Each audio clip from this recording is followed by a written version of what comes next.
So, as a coach, one of the things that we need to do is we need to be proof the product works.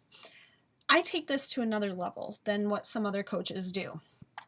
I think that in order to be an effective coach and to show people that you're really there for them, to show them that you're not a pushy salesperson, and to provide value to people's day, in order to be proof the product works, you need to just take it to another step. So this is what I tell all of my new coaches, how they need to effectively be proof the product works without being pushy, and how to do it in a way that people actually look at you as their go-to fitness guru and guide. So what I explain to all my new coaches is that, you need to be posting consistently 7 days a week.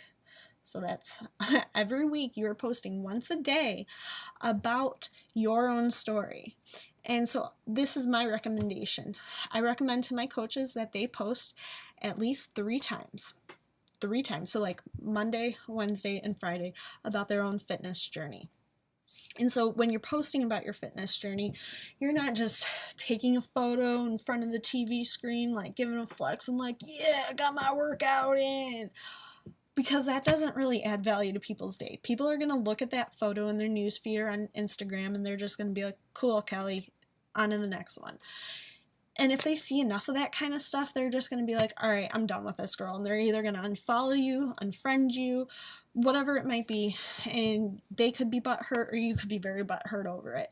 So in order to effectively share your story with people without them feeling like you're just trying to push stuff on them or you're just one of those other fitness people and who's just like absolutely obscene with it, what you need to do is you need to provide the realness and the rawness about your story. So I'm not just saying, with coaching, we can have a way of just making everything seem like it's just rainbows and unicorns and you're pooping out Skittles. But, that isn't normal life all the time. So you need to share with people your journey. And you don't need to come out of the woodwork and just start being Jerry Springer on everybody and sharing everything that has ever gone on in your life. You don't necessarily have to do that, but I do encourage you at some point in time to come out with like the nitty-gritty stuff about your life in a way that shows and portrays you as the hero and not the victim. But, when sharing your story with people, you need to show them like, hey, I didn't want to get up and work out today. It was the last thing I wanted to do. But I knew that if I wanted to change in my life, I have to make the appropriate changes. So I got up, got my workout in, and I'm feeling more alive than I did before my workout. When you post things like that, when you post inspiration, when you post and you tell people like, dude, I ate a cupcake today and it made me feel sick. And sure, I'm regretting it, but you know what? I'm moving on. Because it is just one freaking cupcake in a world that, there's so much more going on in this world. And for me to get bent out of shape over a cupcake is just absolutely, it's a laugh, okay? It is something to laugh about. And so share that kind of stuff 3 times a week with people. Share with people that you're real. Don't just show people your muscles or don't just show people a sweaty picture. I mean, hey, it's cool. You can do that from time to time, but give people something to digest. Give them something to really hold on to and value. That's what coaching is about. Additionally, so, that leaves you with 4 other days that you need to be talking, sharing information, vital stuff with people, giving them something they can grab onto. So, I recommend to be your friends and followers Dr. Phil or Dr. Oz, but a much more legitimate Dr. Phil and Dr. Oz because it kind of, I won't get into any details, but I'm not fond of them too much anymore. And so you know what? The only way that you can possibly do that for the people that you are talking to, the only way that you can ever expect for them to come to you for fitness help or to come to you for help at all is to put yourself out there as the person that they can go to. And the only way to do that is by posting 4 times a week something that's worked for you, whether that be a fitness tip that's worked for you, whether that be providing them with something that, has helped you get to the point that you are today. Kicking demons aside, building confidence, kicking diet soda. For instance, I lost about 15 pounds before I went into the 8th grade just by stopping pop.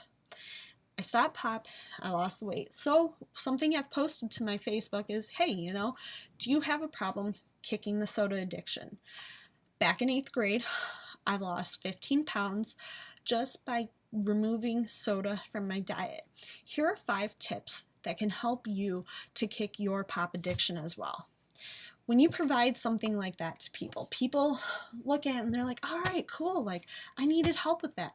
They share it, they absorb it, they enjoy it, they appreciate it. They see that you're not just trying to push product on them, but you're giving them something of value that they didn't even ask for.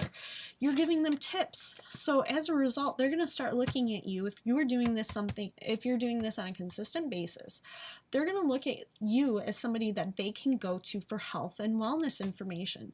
So they're going to elect to contact you. They're going to think, you know what?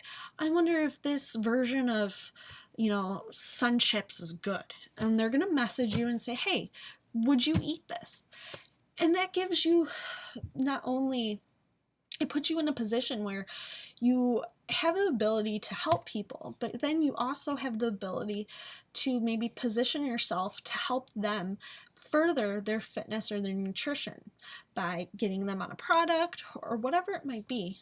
So, find a way to create value for people. Something else I do is I'll go on to Pinterest and I'll type in 10 health tips for nutrition, something.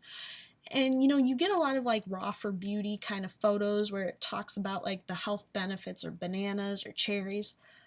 Don't feel like you need to rewrite the wheel or whatever that is. Just take what they're providing you and summarize it up into your own words and post it on your Facebook page. It's as simple as that. And necessarily, if there's a credible website that the information is coming to, you can go ahead and source that information in the comment thread below the initial post that you created.